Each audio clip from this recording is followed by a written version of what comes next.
What is going on, everybody? Thank you for checking out the video. Today, I wanted to go into a little bit more in-depth detail on Microsoft's bold statement towards Sony possibly violating antitrust laws in their own home country of Japan, and in the bold statement that they made to members of Congress here in the United States that was covered in an interview over on Axios with Mr. Stephen Totilo. Microsoft isn't exactly saying just how involved it was in orchestrating the push against Sony that we've seen with members of Congress and the U.S. Trade Commission, but its government affairs team has discussed these issues with members of Congress, and a Microsoft spokesperson named David Cuddy made a statement to Axios saying, "Sony's anti-competitive tactics deserve discussion, and we welcome further investigation to ensure a level playing field into the video game industry." Now, a lot of people are now up in arms over that comment. We're starting to see more and more articles appear on the internet. Some of them are even asking why the United States members of Congress are worried about video games when we have other big pressing issues. But this is the conversation that they're wanting to have. And this conversation came after lawmakers' letters emerged recently asking the Biden administration to scrutinize the imbalance in the Japanese gaming market, which is expected to observe the U.S.-Japan digital trade agreement. In the letters, members of Congress claim Sony is performing anti-competitive behaviors, citing some actions including its exclusivity deals with third-party game publishers. Aside from this, lawmakers pointed out how Japan's government favors domestic companies, giving them an advantage over foreign rivals, not just Microsoft. And that's where I wanted to go a little bit more into in-depth detail, was this whole the U.S.-Japan digital trade agreement. This was an agreement that was signed back in 2019, and I have a couple of snips from that article. It is public document. You can go down in the description of this video and read the whole thing if you want. A lot of very legal jargon, we'll just say that. But Article 2, Paragraph 1 in the scope section states that this agreement shall apply to measures adopted or maintained by a party that affect trade by electronic means. Now, that's what people need to understand. As we make digital purchases on these digital stores, whether it's Steam, Xbox, PlayStation, Nintendo, EA, all these digital storefronts that we're all familiar with, that is digital trade. That is the selling of products for goods and services on a digital platform.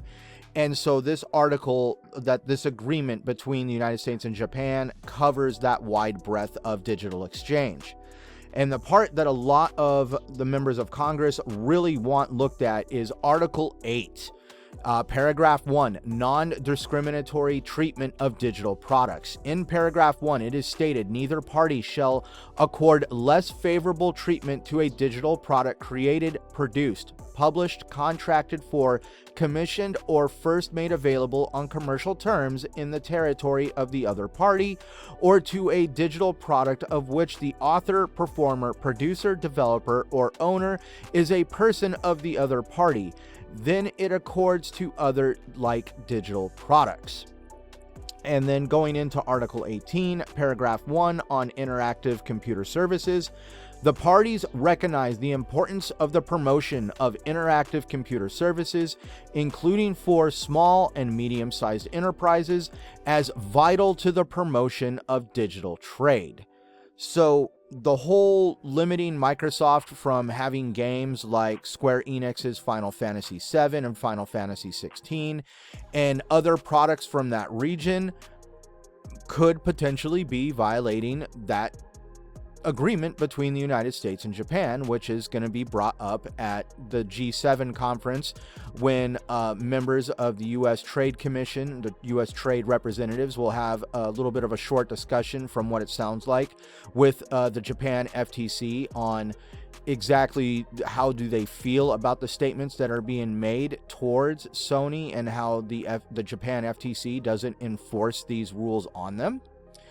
And this all started with two letters that were dated March 23rd And the letters covered from about 10 members of Congress about how the Japan FTC isn't enforcing stuff on Sony and that they're being way too aggressive with other US companies.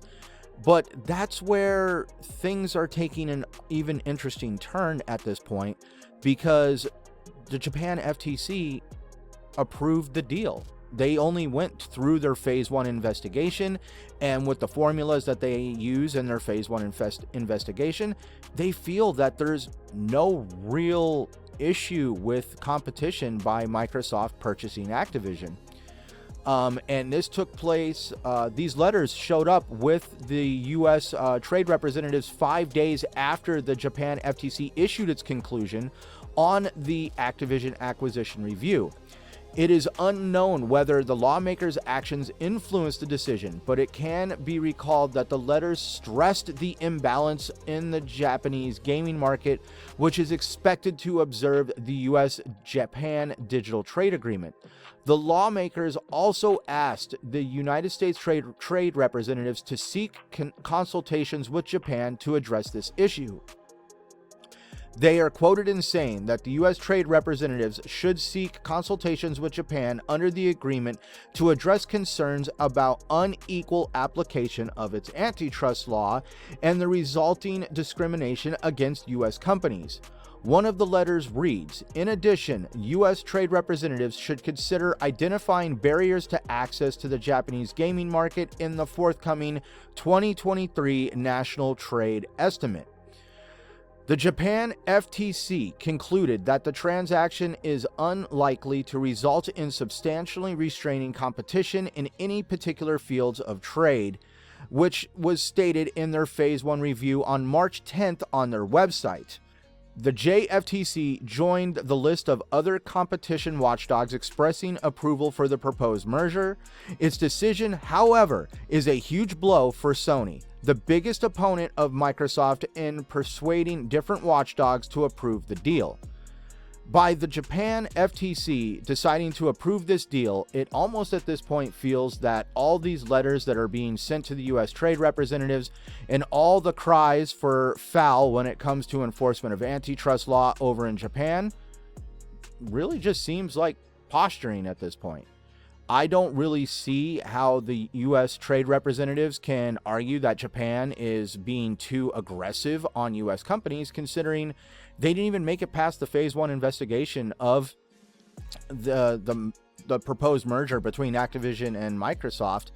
And how are they going to say that Japan's letting people get away with things? They just let this merger go through. So I really don't think anything at this point is going to be done against Sony, but if by some chance they do, I don't really see it being very big ramifications or big changes. I just see, in my opinion, the gaming industry becoming more consolidated. We're probably going to see what, I hate to even use the expression, but maybe like a Cold War in gaming, where we're going to see a lot of developers and publishers bought up and going to be used as weapons to somehow gain an advantage over other competitors in the gaming industry. But again, that's just my opinion. I really thank everybody for checking this video out. If you like this content, please like, subscribe down below, and please stay tuned to my channel. Look at the other playlists I have going on down below in the description.